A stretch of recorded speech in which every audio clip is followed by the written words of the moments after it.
नमस्कार। कुरुक्षेत्र में है आप, जिसका फैलाव वहाँ तक है जहाँ तक सूर्य की किरणें पहुँचती है। जहाँ न कोई नीति है न कोई नियम है, जहाँ न सूर्योदय के साथ युद्ध आरंभ होता है न ही सूर्यास्त के साथ युद्ध समाप्ति की घोषणा होती है। जहाँ कोई भी किसी भी क्षण अपने राजनीतिक साम दाम दंड भेद का भरपूर इस्तेमाल कर राजनीतिक विजय पताका फहरा सकता है, साथ ही साथ राजनीतिक ज़मीन पर अपना कब्जा कायम कर सकता है। राजनीति न महत्वाकांक्षाओं की खेल है। राजनीति में जिसने अपना पदार्पण किया है, यानी कि राजनीति में जिसने अपना कदम रखा है, उसकी महत्वाकांक्षा समय के साथ साथ उनके साथ पलती रहती है। और कई बार हमने देखा है कि राजनीतिक महत्वाकांक्षा की पूर्ति नहीं होने पर कैसे विचारधारा में भी बदलाव लोग कर लेते हैं।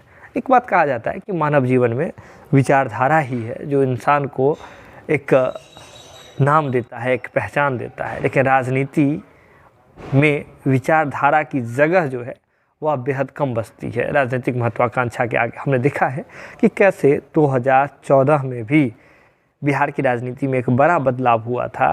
एनडीए गठबंधन से नीतीश कुमार जी अलग हुए थे, राजनीतिक विचारधारा को उन्होंने छोड़ा था, वजह थी राजनीतिक महत्वाकांक्षा। जिसके बाद हमने देखा कि समय समय पर राजनीतिक महत्वाकांक्षा के पूर्ति नहीं होने पर कितने बड़े धुरंधर एक कैडर वाले नेता ने अपना कैडर छोड़ दिया है, अपने विचारधारा में परिवर्तन किया है और उसके लिए हमेशा स्क्रिप्टिंग की है, यानी कि अपने बातों में बदलाव किया है, वादों से मुकरे हैं, यह कह करके कि हम वो नहीं करेंगे, वही चीज़ें उन्होंने की है। हमने ये तमाम चीज़ें बिहार की राजनीति में देखा है। रामविलास पासवान जी देश के दूसरे अम्बेडकर कहे जाते हैं। रामविलास पासवान जी इस दुनिया में नहीं है, लेकिन रामविलास पासवान जी मौसम वैज्ञानिक कहे जाते थे राजनीतिक रूप से। जब भी जिनका समय आया, जिनका सरकार आया, उस समय रामविलास पासवान जी ने उस सरकार की चीज़ों को समझ करके उस सरकार में शामिल हुए और किसका समय चलने वाला है उनके साथ जाकर के रामविलास पासवान जी केंद्र में मंत्री रहे। और ऐसे में दलितों के दूसरे अम्बेडकर के रूप में कहे जाते हैं रामविलास पासवान जी पूरे भारतवर्ष में। और पासवान समाज का एक बड़ा वोट बैंक भी है बिहार की में। तो ऐसे में जब रामविलास पासवान जी गए थे, वो चुनाव का दौर था 2020 से पहले, हमने देखा कि कैसे रामविलास पासवान जी इस दुनिया को अलविदा किया गया। उस समय चिराग पासवान जी राजनीति में आने के लिए परिपक्व नहीं थे, ऐसा मानना था उनके चाचा का। और उसके बाद जब चिराग पासवान जी उनके उत्तराधिकारी के रूप में सामने आते हैं तो चाचा जी कैसे अलग होते हैं।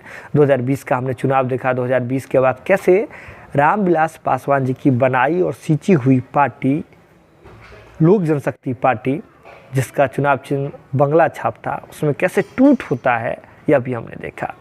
जिसके बाद सभी ने सिंबल पर दावा ठोका था। चिराग पासवान जी अलग हो गए थे, उनके चाचा पशुपति कुमार पारस जी अलग हो गए थे। चुनाव चिन्ह पर, यानी कि जो बंगला चिन्ह है, उस पर दावा ठोका गया था।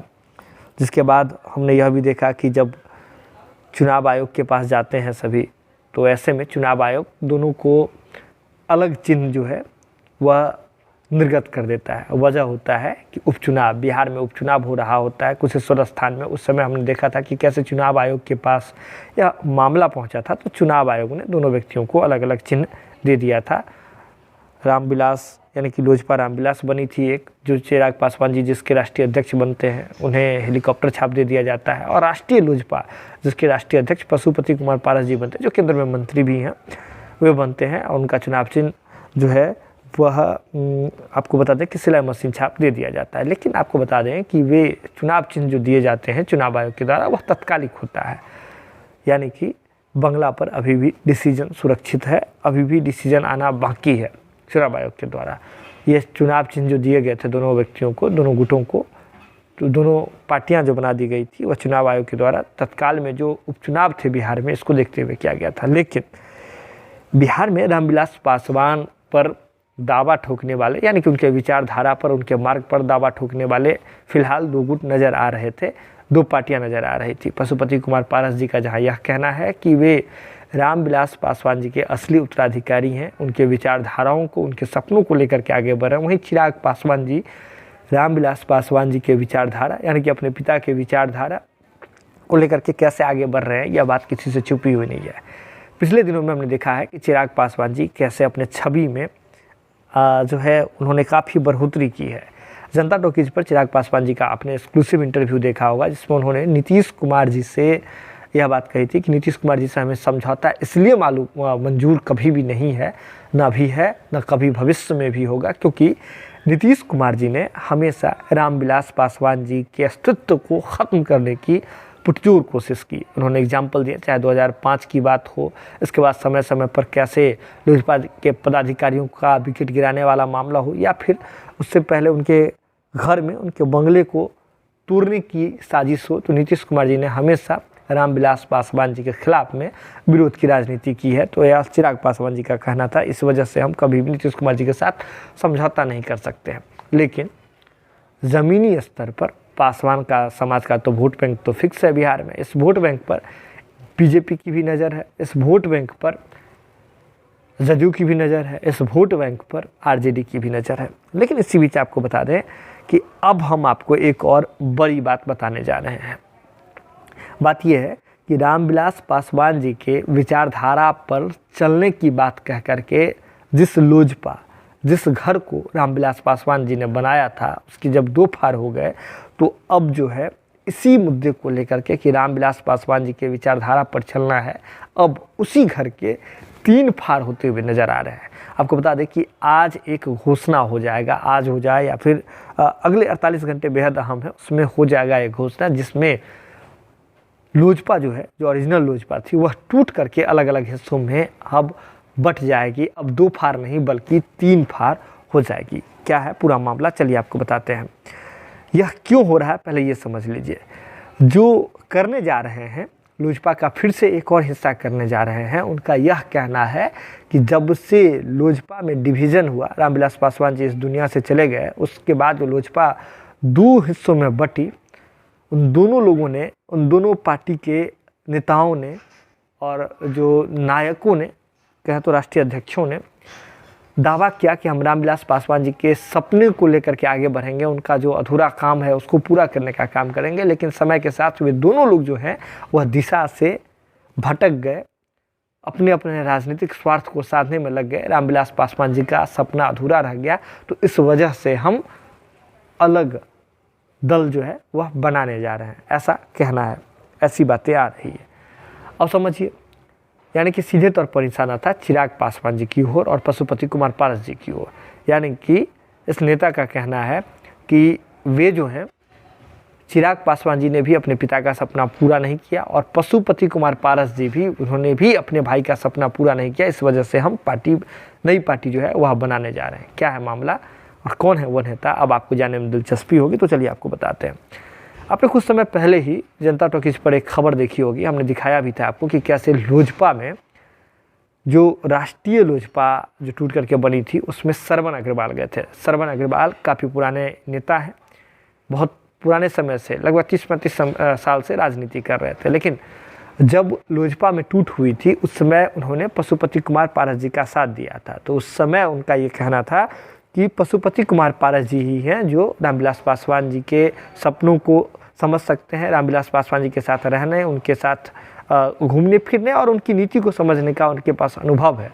और इसके बाद जब लोजपा से कुछ दिन पहले ही, राष्ट्रीय लोजपा से जब श्रवण अग्रवाल जी अलग हुए थे, तो उन्होंने यह कहा था कि पशुपति कुमार पारस जी भी बस सत्ता लुलुप्त हो गए, सत्ता के चक्कर में रह गए और उन्हें जो है रामविलास पासवान जी के मार्ग पर चलने का कोई वक्त नहीं है, वे दलालों से गिर के, बहुत तरह का आरोप उन्होंने लगाया था, आपने देखा था जनता टॉकीज पर।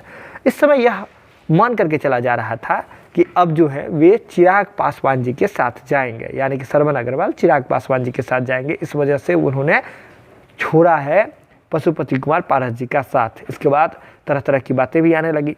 उसके बाद यह भी मूड बन रहा था कि श्रवण अग्रवाल किसी और पार्टी को ज्वाइन कर सकते हैं। लेकिन अंततः जो चीज़ें चल रही है उसके मुताबिक श्रवण अग्रवाल, जो रामविलास पासवान जी के साथ भी राजनीति कर चुके हैं, वे श्रवण अग्रवाल अब लोजपा का तीसरा गुट बनाने जा रहे हैं। लोजपा में ही जो एक अलग पार्टी का फॉर्मेशन करने जा रहे हैं। नाम भी लगभग तय हो गया है। आपको बता दें कि रामविलास पासवान विचार मंच, रामविलास पासवान विचार मंच करके उन्होंने एक नया जो है वह मंच बनाने का निर्णय लिया है। अभी तक इस बात की घोषणा नहीं हुई है।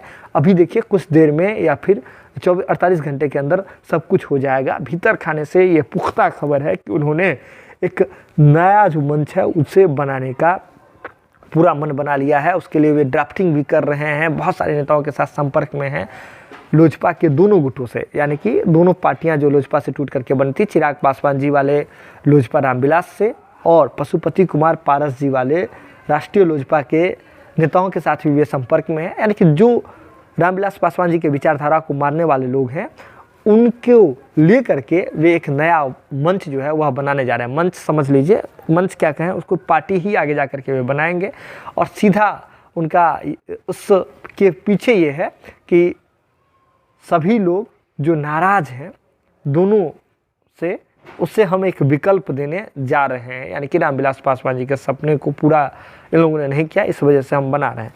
समझ लीजिए इसके राजनीतिक मायने बहुत हैं। बिहार में पासवान समाज का वोट बैंक फिक्स है और ऐसे में एक और जहाँ चिराग पासवान और पशुपति कुमार पारस जी जब पहले से डिवाइड हो चुके थे और ऐसे में ये जो तीसरा जो गुट या तीसरा जो पार्टी बन करके निकल के आएगा तो कहीं ना कहीं यह डैमेज करने की भरपूर कोशिश होगी। लेकिन एक बड़ा सवाल उठता है कि चिराग पासवान जी जिस प्रकार से आगे बढ़ रहे हैं अभी, क्या उसमें डैमेज कर पाएंगे? आपको क्या लगता है कि चिराग पासवान जी के पास जो वोट बैंक है उसमें कोई सेंधमारी हो पाएगी इस नए पार्टी के या इस नए मंच के बनने से? क्या लगता है आपको? आप हमें कमेंट बॉक्स में बताएं। कमेंट बॉक्स लगातार खुले हुए हैं और खबर देख लिया तो ज़रूरत है इसे शेयर करने की, शेयर करके अन्य लोगों तक पहुंचाने की। लेकिन समझ लीजिए यह नया गुट, नया पार्टी बन करके रहेगा। आप लिख करके ले लीजिए। बहुत बहुत धन्यवाद।